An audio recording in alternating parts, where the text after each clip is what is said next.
बनाने की बातें कह रहे हैं। भारत सदैव विश्व गुरु रहा और रहेगा और आज भी है। ब्राह्मणों को विश्व गुरु कहा गया, हमने नहीं कहा। परमात्मा विश्व गुरु ब्राह्मण को कहते हैं। ब्राह्मण से बढ़कर के सम्मान इस दुनिया के अंदर में किसने प्राप्त किया? जिस परमात्मा का सारे संसार राम कृष्ण बन करके अवतार लेते हैं, जिनका हर व्यक्ति पूजा करता है, राम और कृष्ण हर व्यक्ति पूजा करता है। और वो राम और कृष्ण इस धरती पर अवतार जब लेता है और राम और कृष्ण के सामने एक 5 साल के ब्राह्मण का बच्चा, यज्ञोपवीत संस्कार संपन्न गायत्री संस्कार संपन्न कोई ब्राह्मण के बच्चा जब जाता है, वो राम भगवान उसके सामने साष्टांग लेट करके प्रणाम करता है। वो है ब्राह्मण। यह है ब्राह्मण की गरिमा, यह है ब्राह्मण की महिमा। इसको ब्राह्मणों को गौरवान्वित करने के लिए, महिमा मंडित करने के लिए महिमा मंडन की आवश्यकता नहीं है। परमात्मा ने महिमा मंडित करके हमको भेजा है। हमको कोई बड़ा कहे,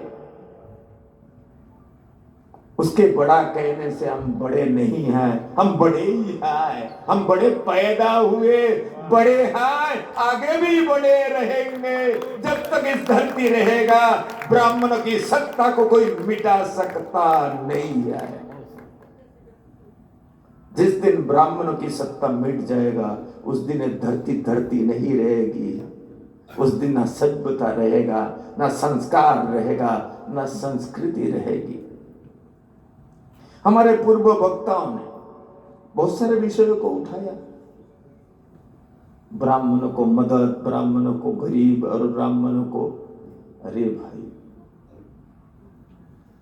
ब्राह्मण को भी तो गरीब होता नहीं। या तो ब्राह्मण लक्ष्मी धन से संपन्न होता है या तप के धन से संपन्न होता है, इसलिए ब्राह्मण को तपोधन कहा जाता है। तो ब्राह्मण गरीब कब हुआ?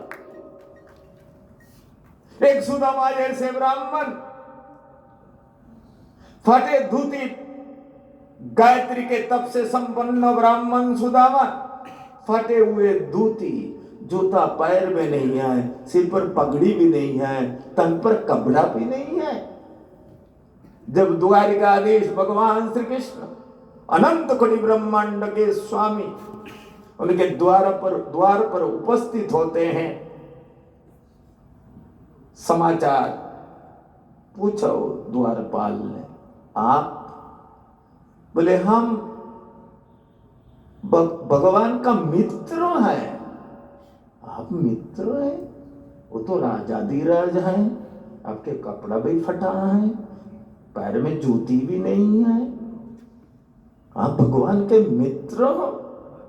अनंत कोटि ब्रह्मांड के स्वामी, आपका नाम जाकर कह दो तुम्हारा राजाधिराज को, उनका के मित्र आया है, उसका नाम है सुदामा। अब चौकीदार का क्या हिम्मत है? राजाधिराज का मित्र है। 1 मिनट में मिला रहे। वो प्रतिहारी जाकर के संदेश देता है। जैसे ही ठाकुर ने संदेश को सुना, मेरा मित्र सुदामा आया है, विप्र सुदामा आया है।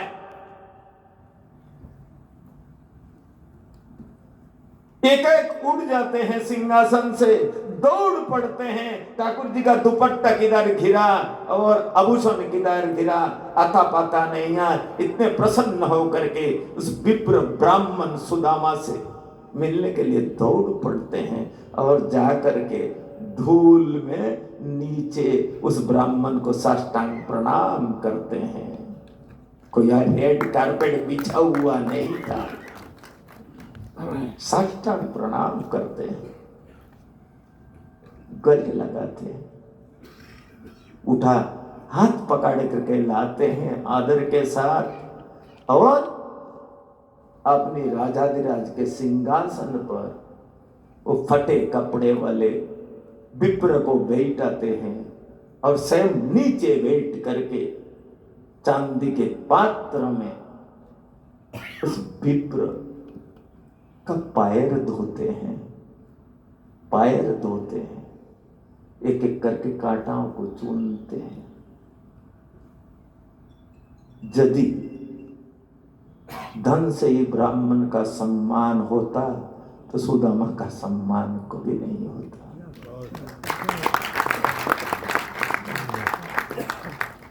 ब्राह्मण सदैव दिया ही है इस दुनिया को, और आज भी दे रहे हैं।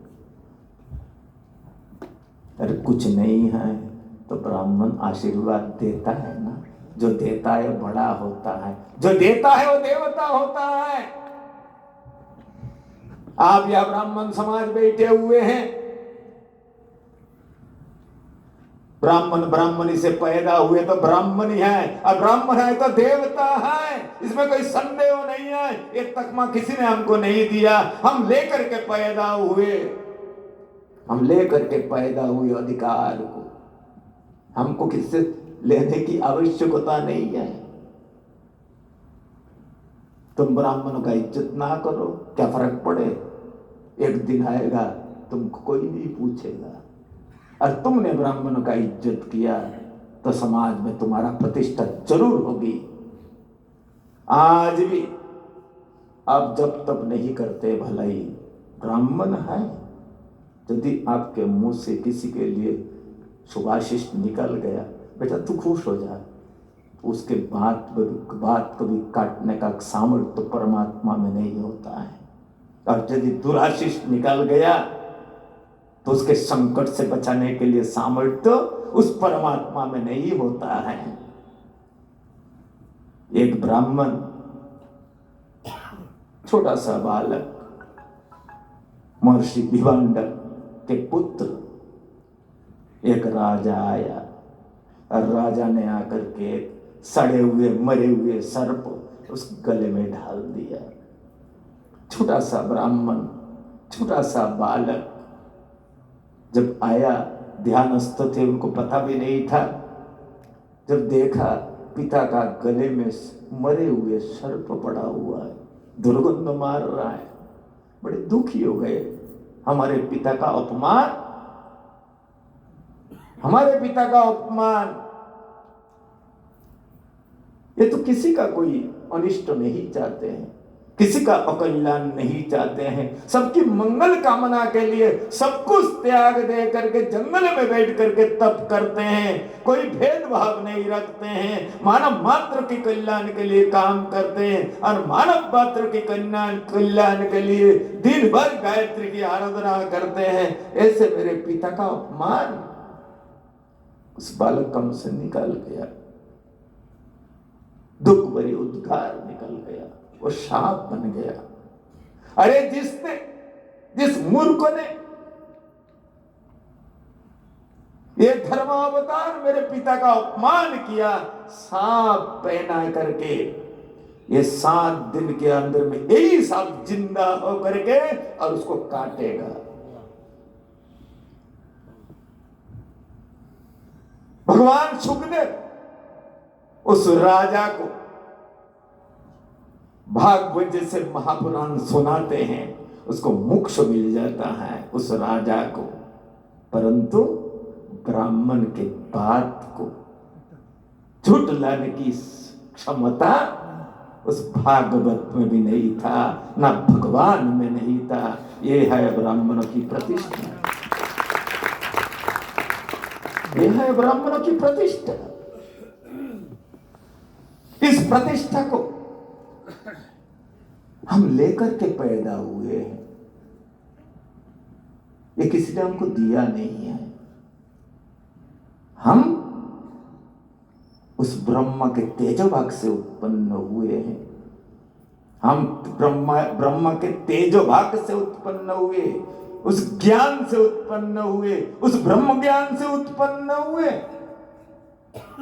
जब ब्रह्मा जी का तेज धरती पर प्रकाशित हुआ, उस तेज से ब्राह्मण प्रकट हुआ। इसलिए ब्राह्मण अजुनीज है, ब्राह्मण किसी मां के गर्भ से पैदा नहीं हुआ हमारे ऋषि।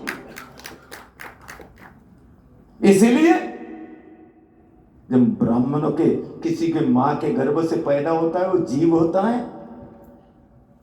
हमारे ऋषि तो किसी मां के पेट से पैदा नहीं हुए, ये तो संकल्प मात्र से उत्पन्न हुए हैं। इसीलिए उस ऋषि के हम संतान हैं, इसलिए हम सब ऋषि पुत्र है, ऋषि पुत्र है। दुर्भाग्य ये है अब इतने ब्राह्मण बैठे हुए हैं, हम ब्राह्मण हैं, ब्राह्मणी से पैदा हुए तो हम ब्राह्मण ही रहेंगे। गधा गधी से पैदा हुए तो क्या होगा जी, गधा ही होगा। घोड़ा घोड़ी से पैदा होगा तो घोड़ा ही होगा। बकरा बकरी से पैदा हुआ बकरा ही होगा। ब्राह्मण ब्राह्मणी से पैदा हुआ तो ब्राह्मण ही होगा भाई। हम उस परंपरा, अविच्छिन्न परंपरा में चले आ रहे हैं। जिस ऋषि के अंश से उत्पन्न हुए उस गुत्र को हमने प्राप्त किया, उनके हम संतति है। दुर्भाग्य ये है आज हम लोग बहुत कुछ पढ़ते हैं, बहुत कुछ सीखना चाहते हैं, एक से एक प्रतिष्ठित लोग हैं, एक से ज्ञान विज्ञान से संपन्न इस धरती के अंदर में रहते हैं। एक कहावत है, जिस जाति ने अपने संस्कार को भूल गया, ओरिजिन को भूल गया, वो जाति कभी भी प्रतिष्ठा को प्राप्त नहीं हो सकता है। हम यह जितने बैठे हुए, कोई भरद्वाज गोत्री, कोई वत्स गोत्री, कोई गर्ग गोत्री, कोई पाराशर गोत्री, कोई अलग अलग गोत्र, यही बैठे हैं ना आप लोग सब। परंतु आपको पूछे आपके प्रवर क्या है तो कहोगे प्रवर तो जानते ही नहीं। प्रवर माने जिस गोत्र से हमारा वंश चला है, उसके बाद में जो वंशों को आगे बढ़ाने वाले हुए पुत्र, वो हुए उनके प्रवर, वो हुए उनके प्रवर। जिस समय हम अपनी गोत्र को ठीक से जानेंगे, हमारी प्रवर को जानेंगे, हमारी वेद को जानेंगे, हमारी शिखा को जानेंगे। शिखा भी 3 प्रकार के ब्राह्मण का होता है, एक दक्षिणी शिखी, एक वाम शिखी, एक मध्य शिखी। आप कभी चिदंबरम गए होंगे, एक तीर्थ है चिदंबरम, जहां आकाश तत्व के भगवान शंकर बैठे हुए हैं, जहां भगवान पातंजल प्रकट होकर के, शेषावतार पातंजल जिनने प्रकट होकर के और शब्द शास्त्र को दिया है, हमारे इस धरती को शब्द शास्त्र दिया है, व्याकरण शास्त्र दिया है। वहां प्रतिनिधित्व करने वाले जो भगवान हैं आकाश तत्व के, जो शब्द की उत्पत्ति आकाश से ही होती है, वो आकाश तत्व के भगवान वहां बैठे हुए। वहां जितने भी ब्राह्मण, उनके जब जाओगे तो देखना उनके शिखा, जो हम चोटी है ना बीच में बांधते हैं, इसको मध्य शिखी बोलते हैं, वो दाहिने तरफ बांधते हैं, माने दक्षिण शिखी। हमारे वेद है, हमारे ब्राह्मण हैं,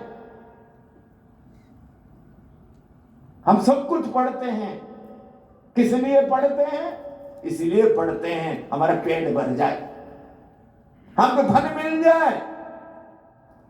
परंतु याद रखना, ऊर्जा के आश्रय को छोड़ करके व्यक्ति यदि ऊर्जा को प्राप्त करना चाहेगा तो ऊर्जा मिलेगा। हमारे पास में ऑलरेडी ऊर्जा का भंडार मेरे पास में प्राप्त तो है, मेरे पास में वो ऊर्जा का भंडार गायत्री प्राप्त तो है, जिस गायत्री के आश्रय लेने का बाद हमको किसी के आश्रय लेने की जरूरत नहीं है। वो गायत्री हमको पेट भरेगा, गायत्री हमको धन देगा, गायत्री हमको सम्मान देगा, गायत्री हमको विज्ञान देगा, गायत्री हमको ताकत देगा, गायत्री हमको सब कुछ देगा। हमको खोजने की जरूरत नहीं है। वास्तविक सत्य कह रहा हूं आपको, गायत्री उपासक ब्राह्मण और कभी गरीब होता नहीं, उसके पास कभी धन का अभाव नहीं होता, उसके बौद्धिक स्तर इतना मजबूत होता है, वो ऐसे बुद्धि उसका काम करता है, नवीन नवीन रचनाएं करता है, वो दिशा देता है संसार को, उससे संसार की दशाएं बदलती हैं, आप ही आप उसका सम्मान हो जाता है। इसीलिए ये जो ब्राह्मण जाति है, जितने आप लोग बैठे हुए हैं, आप लोगों से एक मेरा निवेदन है, अनुरोध है, प्रार्थना है, आप अपने जो गोत्र है कम से कम वशिष्ठ गोत्री है तो वशिष्ठ जी के चरित्र को अच्छी तरह पढ़ ले। आजकल तो सब कुछ एक फोन लिए लिए घूमते रहते हैं, दिन भर कुछ ना कुछ उसमें देखते रहते हैं। आजकल तो गूगल गुरु सब कुछ बताता है। वशिष्ठ के चरित्र जिन जिन विद्वानों ने लिखा है उसको पढ़ो, भरद्वाज के चरित्र पढ़ो, आपको प्रेरणा मिलेगी और वो प्रेरणा आपको आप भी आप गायत्री के प्रति आकर्षित करेगा, आपको आपके जो वास्तविक जो स्थिति है उस स्थिति से अवगत करा देगा, वो आपको वहां से प्रेरणा मिल जाएगी। इसीलिए आप अपनी ओरिजिन, आज एक नई एक समस्या है, हर व्यक्ति कहता है मैं तो परशुराम का संतान, ये तो बोलते हो ना, क्या बोलते हो जी?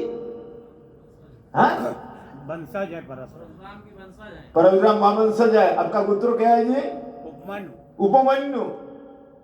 ये बताओ, एक कॉमेडियन कहता है मैं उपमन्यु गोत्री हूं और कहता है परशुराम का संतान हूं। अरे परशुराम का कोई ना शादी हुआ, ना बिया हुआ, ना उनने बच्चा पैदा करी, उनका कहां से संतान आ गया जी? उनके संतान कहां से आ गया? हम परशुराम का संतान नहीं, पहले हम उपमन्यु का संतान है। हम वशिष्ठ गोत्री है, पहले हम वशिष्ठ जी का संतान है। पहले हमको हमारा गोत्र का सम्मान करे, उनका आदर करे, फिर दूसरा गोत्र का सम्मान करने का प्रयास करे। हम बाप दादा को हम भूल गए, जहां से हम पैदा हुए उसको हम भूल गए और भूल करके परशुराम जी का संतान है, परशुराम जी का संतान है। हम परशुराम हमारे भगवान है, परशुराम हमारा बाप नहीं है। हमारा बाप तो वशिष्ठ, हमारा बाप तो पराशर, हमारा बाप तो वत्स, हमारा बाप तो जितने जितने गोत्र हैं ये हमारे बाप है, हमारे दादा है, हमारे परदादा है, सरदादा, कक्कड़दादा, लक्कड़दादा, मुक्कड़दादा, सारे हमारे गोत्र है भाई। ये एक भी ऋषि जिनके द्वारा गोत्र प्रवर्तित हुआ है, गोत्र चला है, ये कोई भी परशुराम जी से कम नहीं थे।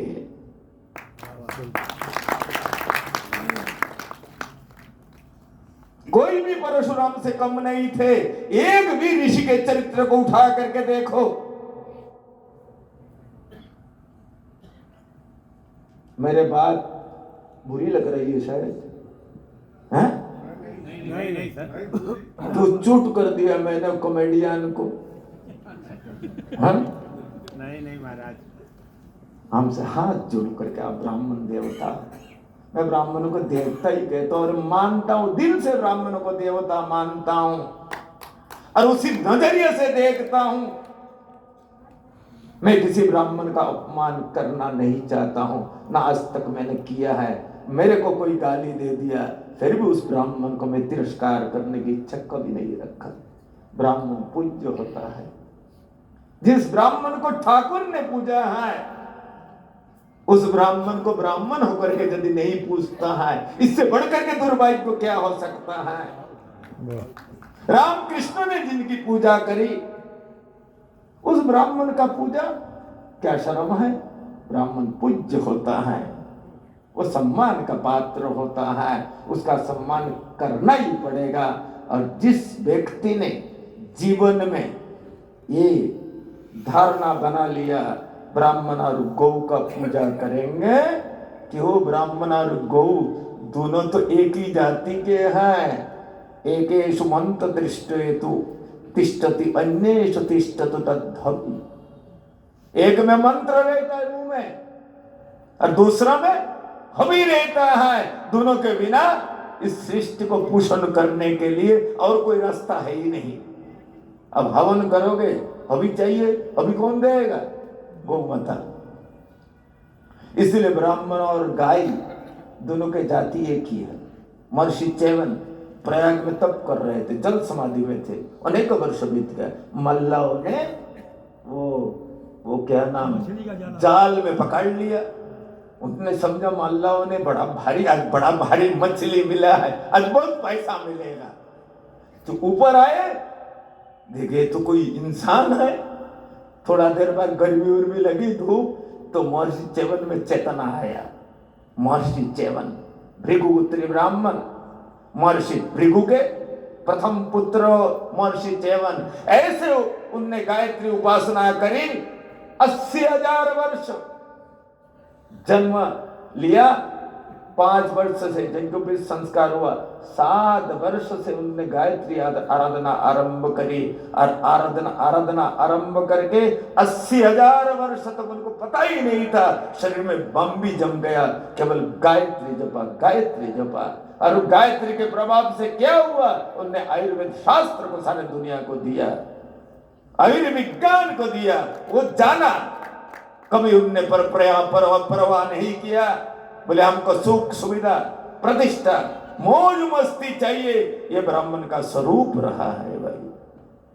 महर्षि चैवन जाल में पकड़े गए, धूप लगी तो चेतना आया, देखा ये मैं तो जाल में फंसा हुआ हूं। अब मल्ला डर रहे थे, अरे ये पता नहीं कौन सा ऋषि है, कौन है, जिंदा भी हो गया, धरे हुए थे। उनने कहा मेरे को जाल से निकालो, एक काम करो मेरे को राजा के पास ले चलो, आज तो तुम्हारा रोजगार तो मैं ही हूं ना, मेरे को बेचो और बेच करके पैसा लाओ, उससे तुम्हारा घर का पोषण करो। अब प्रयागराज राजा के पास ले गए, जब देखा महर्षि चैवन है, मैं साष्टांग प्रणाम किया, कहा गुरुदेव, बोला हमारा मूल्य चुकाओ, हमारा कीमत चुकाओ। कहा गुरुदेव आपका कीमत? उन्होंने कहा 1 सहस्त्र स्वर्ण मुद्रा दिया जावे। कहा रे राजन बड़ा मूर्ख है, मेरा कीमत 1,000 स्वर्ण मुद्रा है। बोले 10,000 स्वर्ण मुद्रा दिया जावे। अरे मेरा कीमत 10,000 स्वर्ण मुद्रा है। बोले आधा राज्य दे दिया जावे। चिढ़ गए, पूर्ण राज्य दे दिया जावे, मेरे बदल में इतना कीमत चुका दिया जावे। कह रहे मूर्खो, तुम कैसे राजा हो?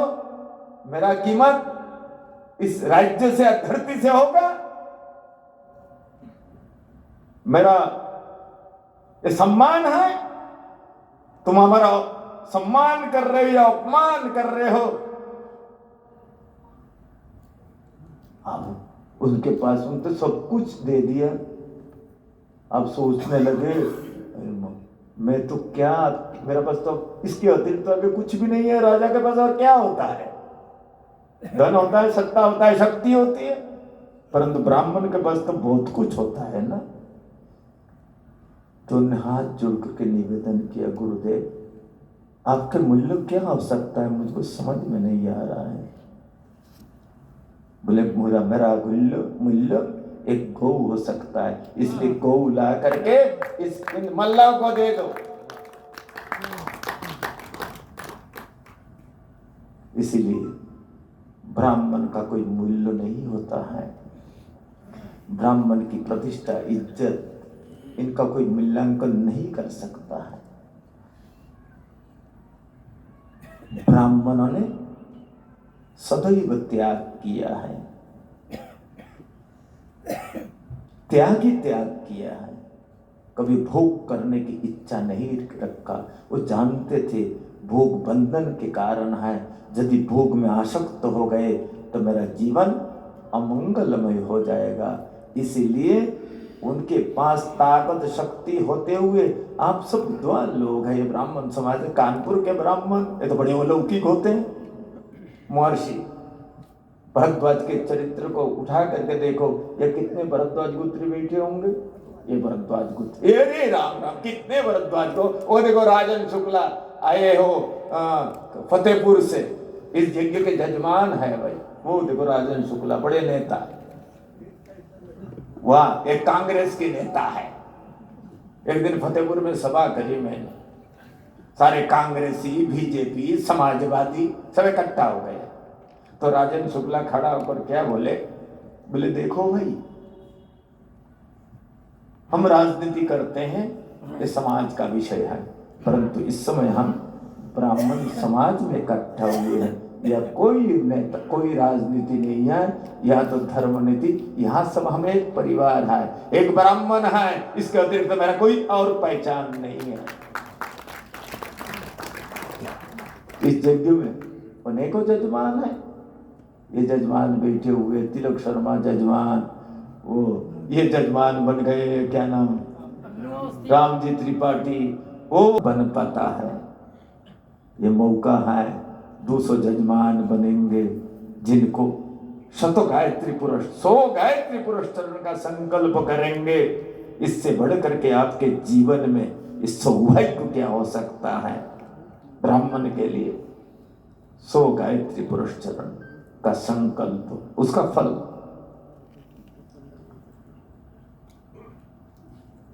हम विषय में आते हैं, बहुत ज्यादा आपको बैठाऊंगा नहीं, परंतु उन बातों को कहूंगा जिससे आप यहां से जब उठोगे कुछ बदल करके उठोगे, कुछ ले करके उठोगे, बदल करके उठोगे। ये हमको विश्वास है, भरोसा है। हम तो भूमिका बना रहा हूं, इसीलिए हम वो ब्राह्मण हैं। अब प्रश्न खड़ी होती है, ये ब्राह्मण को इतना सम्मान क्यों मिला था? इसलिए मिला था, ब्राह्मणों ने सदैव अपनी पत्नी का परवाह किए बिना, अपने बच्चे का परवाह किए बिना, घर का परवाह किए बिना एकांत में बैठ करके, और उन्होंने केवल गायत्री जप किया, केवल गायत्री जपा। ब्राह्मणों को कोई किसी की जरूरत नहीं है। ब्राह्मण के लिए मंत्र देवता, मंत्र भी गायत्री है, ब्राह्मणों के लिए देवता गायत्री है, ब्राह्मणों के लिए देवी भी गायत्री है, ब्राह्मण का धन सब कुछ गायत्री है। गायत्री का आश्रय ले लिया ब्राह्मण तो उसको किसी के आश्रय की जरूरत नहीं है, वो सब कुछ गायत्री देगी, उसमें सब कुछ उसी से, उस गायत्री से प्रणव अंकार निकला, उसी गायत्री से 4 वेद विज्ञान निकला, जिस वेद के विज्ञान से आलोकित होकर के लोग नाना प्रकार के इन्वेंशन करते हैं, उसी से निकला। उस गायत्री से ब्रह्मा विष्णु महेश प्रकट होते हैं, उस गायत्री से लक्ष्मी सरस्वती काली प्रकट होते हैं, उसी गायत्री से ये अनंत ब्रह्मांड प्रकट होता है, उस गायत्री से अनंत ब्रह्मांड के अंदर में अनंत अनंत मानव सभ्यता प्रकट होता है। ये पेड़ पौधा सारे उसी का देन है, गायत्री से ही प्रकट होता है। इसलिए गायत्री सारे ऊर्जा का भंडार है, इसलिए गायत्री हमारा अवलंबन है। इस अवलंबन को छोड़ करके यदि हम सुख सुविधा संपत्ति की इच्छा करते हैं, हमारे लिए दुर्भाग्य हो सकता है, हमारे लिए दुर्भाग्य हो सकता है। यह महानता हम ब्राह्मणों ने प्राप्त किया है, हम उनके संतान है। महर्षि विश्वामित्र, ये विशिष्टि, ये गुत्र भरद्वाज, ये भरद्वाज बैठे हुए। अब महेश जी को पूछे, बुरे भरद्वाज को ठीक से जाना, तो कहेंगे थोड़ा थोड़ा तो जाना है, ठीक से नहीं जाना। आपको जानना चाहिए, दुनिया को जानने का प्रयास करते हो, बड़े बड़े लंबे चौड़े भाषण देते हो, जाकर के वह विधानसभा में बैठ करके। आपने यदि आपके उद्देश्य करके, या वीडियो मैठानी जी वो पहाड़ के गढ़वाल के ब्राह्मण है, क्या गोत्र है आपके? कश्यप गोत्र। महर्षि कश्यप के चरित्र को उठा करके देखो, क्या अलौकिक चरित्र, दिव्य चरित्र है, जिसके सामने ब्रह्मा विष्णु महेश नतमस्तक होते हैं, आकर के प्रणाम करते हैं, वह है ब्राह्मण। महर्षि भरद्वाज के आश्रम में भगवान राम के भ्राता भरत जी पहुंचते हैं प्रयाग में। विचार किया, हम तो फक्कड़ हैं, भीख मांग करके खाते, झुपड़ी में रहते हैं, परंतु ये जो अतिथि आया है, ये शख्सियत बहुत बड़ा है, भरत है। तो जैसे जिसका जो है उसका प्रोटोकॉल भी ऐसे ही होना चाहिए ना, तो इसका सम्मान ठीक से होना चाहिए। इसीलिए मेरा पास तो राम आए तो तपस्वी बनकर आए थे, हम तपस्वी के पास आए, परंतु ये भरत इस समय राजा है, इस ब्रह्मांड के एकमात्र राजा है भरत। क्यों? पिताजी ने राज्य उनको दिया था, अयोध्या के राज्य शासन संपूर्ण विश्व पर नियंत्रण करता था। इस सारे विश्व का ये राजा, चक्रवर्ती सम्राट, राजाधिराज महाराज भरत पधारे हैं, इनका सम्मान ऐसे ही होना चाहिए। राजा भी भगवान के रूप माना जाता है। तो उन्होंने सोचा, मेरे पास तो ऐसे कुछ है नहीं, तो उन्होंने सोचा अलौकिक सम्मान हो इनका। उनने अनिवार्य सिद्धि को स्मरण किया, सिद्धि प्रकट हो गई। हाथ जोड़ करके सिद्धियों ने पूछा, आपकी क्या सेवा करना है? बोले भरत जी का स्वागत करो। ऐसे स्वागत हुई भाई, सबके लिए एक एक एयर कंडीशन मकान तैयार हो गया। हर मकान के, हर कमरा के अंदर में जिसके मन में जो इच्छा है खाने की, वो वस्तु तैयार है। जो पहनने की इच्छा है, कपड़ा तैयार है। जो साधन की इच्छा है, वो साधन तैयार है। इतना ही नहीं, सबके मकान के सामने एक एक कामधेनु, एक एक कल्प वृक्ष लगे हुए हैं। ऐसे ब्रह्मा जी को विस्मृत करने वाले ऐसे अलौकिक ऐश्वर्य प्रकट हुआ, जिसको देख करके ब्रह्मा जी हैरान हो गए। ये मेरे पास भी एक ये विज्ञान नहीं है जो आज महर्षि भरद्वाज अपने तपोबल से ये ऐश्वर्य को प्रकट किया है। ये मेरे पास भी ऐश्वर्य नहीं है। अब प्रश्न खड़ी होती है, क्या महर्षि भरद्वाज झोपड़ी में रहते हैं, भिक्षा मांग करके खाते हैं, और कैरे परिचय देते हुए हम तपसी, क्या वो चौपाई बन रहे, क्या है भाई, भरत जी को उपदेश करते हुए कह रहे हैं, हम तो तपसी हैं, जंगल में रहते हैं, भिक्षा मांग करके खाते हैं। महर्षि भरद्वाज अपने तपोबल से वो ऐश्वर्य को प्रकट कर दिया, जिसको देख करके ब्रह्मा भी विस्मृत होते हैं। क्या महर्षि भरद्वाज चाहते तो इस स्वयं में से भूख नहीं सकते थे? क्या स्वयं नहीं भूख सकते थे?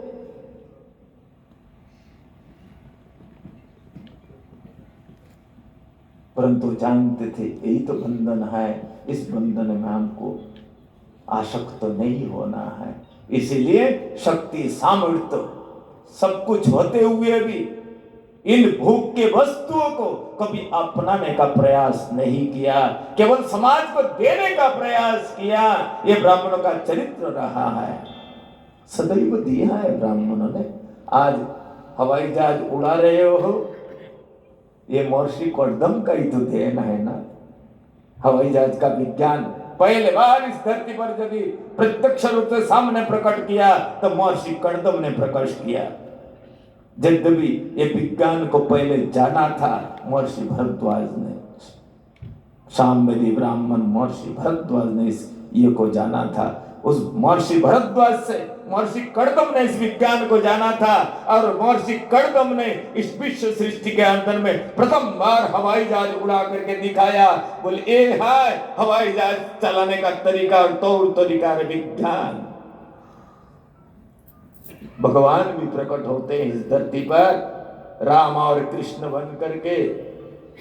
अग्नियास्त्र, वारुणास्त्र, ब्रह्मास्त्र को प्राप्त करने के लिए गुरुदेव वशिष्ठ के आश्रम में जाकर के शिष्य बन करके रहते हैं, अरे शस्त्र को प्राप्त करते हैं। ये शस्त्र विज्ञान किसने दिया? इन ब्राह्मणों ने दिया। आयुर्विज्ञान किसने दिया? महर्षि च्यवन ने दिया है। तो हमने तो सदा दिया ही दिया, आज भी देते हैं। बच्चा पैदा हुआ तो ब्राह्मण जाता है, यज्ञोपवीत संस्कार होता है तो ब्राह्मण जाता है, शादी होता है तो ब्राह्मण जाता है। फिर उसका शादी होने के बाद बच्चा पैदा हो गया तो ब्राह्मण जाता है नामकरण करने के लिए। फिर मरता है तब भी पंडित जी जाते हैं। 13वीं में खाने के लिए भी जाते हैं। किसी के पास कोई कमी नहीं है, आप नहीं जाओगे किसी का घर में तो आपको भूखमरी नहीं आएगी, परंतु मेरा दायित्व तो है ब्राह्मणों के लिए 13वीं खाने जाना है। नहीं जाओगे तो उसका प्रेतत्व की निवृत्ति नहीं होगी, वो प्रेत बन गया तो मेरा घर में आकर के पत्थर मारेगा ये प्रेत। इसीलिए से प्रेतत्व की निवृत्ति के लिए उसका घर में खाना है और बड़े शान से 100 रुपया दक्षिणा भी लेकर आना है। ये भी ब्राह्मण का काम है। बोले क्यों जाएंगे हम, क्यों जाएंगे किसी का घर में खाने के लिए? हम तो स्वाभिमानी ब्राह्मण है, हम स्वाभिमानी ब्राह्मण है, इसीलिए हम खाने के लिए जाएंगे। नहीं जाएंगे तो बड़ा अनर्थ हो जाएगा। देखिए भगवान राम ने दूत बना करके लक्ष्मण जी को भेजा राजाधिराज महाराज रावण के पास जा करके कहो आचार्य तो स्वीकार करे, रामेश्वरम की स्थापना करनी है। जब जा करके वो खड़े हो गए, ना प्रणाम किया, रावण ने फटकार दिया, अरे मूर्ख को आया है मुझको शेषावतार भगवान लक्ष्मण, यह मेरे सामने आया है। आचार्य तो मैं वो पंडित हूं जो पंचांग बगली में दबा दबा करके जजमाने के पीछे पीछे घूमता हूं। मैं राजाधिराज महाराज रावण हूं। भग मुंह लटका करके आ गए राम जी के पास। ठाकुर जी ने पूछा क्या हुआ क्या हुआ? मुंह लटका करके बोले वो तो शत्रु है, अपमानित करके भगा दिया इसलिए चुपचाप आ गए। तो कहा कैसे पेश आए थे, कैसे पेश हुए थे? जाकर के बोले पेश क्या होना था, जाकर कह दिया। बोले चलो आचार्यत्व करो। बोले प्रणाम किया था? बोले ना, शत्रु को थोड़ा ही प्रणाम करते हैं। अरे देवता, मैं आचार्य बनाने के लिए जा रहा था। आचार्य तो गुरु होता है, वो शत्रु थोड़ा ही होता है। तुमने मर्यादा को उल्लंघन कर किया लक्ष्मण। तुम ब्राह्मण के पास में जा करके, और तुम जब गए थे तो ब्राह्मणोचित व्यवहार करनी चाहिए थी। दोबारा जाओ। गए, पहले साष्टांग प्रणाम किया लक्ष्मण जी ने, हाथ जोड़ा, हाथ जोड़ करके कहा दशरथ नंदन राम के छोटा भाई आपके सेवा में उपस्थित हुआ, आप कृपा करके आचार्यत्व को स्वीकार करें और रामेश्वरम की स्थापना करने के लिए चले। भगवान के संदेश सुनने का बाद रावण इतना प्रसन्न हुए, पहले तो भगा दिया, मर्यादा होता है, प्रोटोकॉल होता है। तो जब प्रसन्न हो गए, इतने प्रसन्न हुए, आज मेरे लिए बड़ी सोचते हैं, मेरे लिए बड़ी गौरव की बात है, इस ब्रह्मांड के सबसे बड़े शख्सियत जिसका गुरु है वशिष्ठ, आज उस वशिष्ठ को छोड़ करके मुझको आचार्य बनाने के लिए मेरे सामने उपस्थित हुआ अनंत कोटि ब्रह्मांड के स्वामी राम, मैं अवश्य जाऊंगा, आचार्यत्व करूंगा। आए, उस ब्राह्मण का दिल भी देखो, ऐसे दिल ब्राह्मण ही रख सकता है।